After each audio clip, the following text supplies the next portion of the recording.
Hi and welcome back to another video. Today I'll be talking about how anxiety can affect self-worth, and we'll be going through different ways that I have coped with low self-esteem over time. Having lived with anxiety for many years, I understand how difficult it can be to raise one's self-worth, especially when one is feeling down or depressed, as during such times it can be hard enough to simply get up and start the day.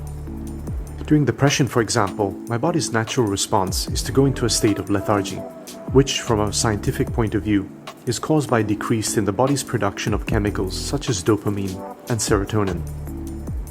This results in a drop in mood and in overall energy levels, which can lead to a loss of motivation, negativity, and fatigue.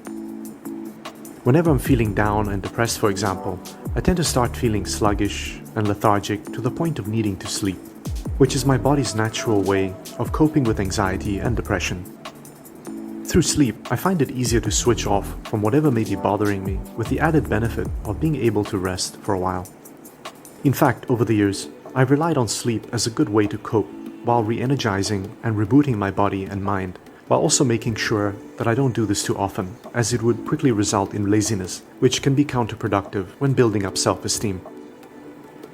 For this reason, I find that right after waking up from having rested from an episode of anxiety or depression, that it helps to force myself up and begin an activity right away.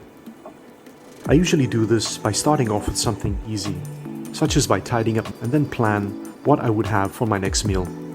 Once that's taken care of, I would then move to getting my exercise mat and will begin doing some body weight exercises for around 20 minutes or so. I find that doing this really helps to jumpstart my day, and that after a session of exercise, I tend to feel more positive and better about myself. Exercising regularly also improves appetite and sleep habits, while increasing energy levels necessary for being more productive in daily life. Apart from exercise, another coping method which I use to help me to deal with low self-esteem is to recognize the things that I'm capable of doing, no matter how simple they may seem. This can be anything from looking after my pets well, or at being a caring spouse, or in appreciating my ability to organize things, for example. I find that by taking note and appreciating skills or qualities that I have is a good way to reverse a negative view about myself that often follows the feeling of low self-esteem. I also find it important to look at the cause of my low self-worth, as sometimes it may be external, such as a bad relationship, an unhappy work environment, or an unsatisfactory lifestyle. In which case, I find it important to remind myself that my attitude and habits are what are going to improve the situation, and that even if I didn't create a certain situation I may find myself in, that I do have a choice through my capacity to find solutions and to improve things.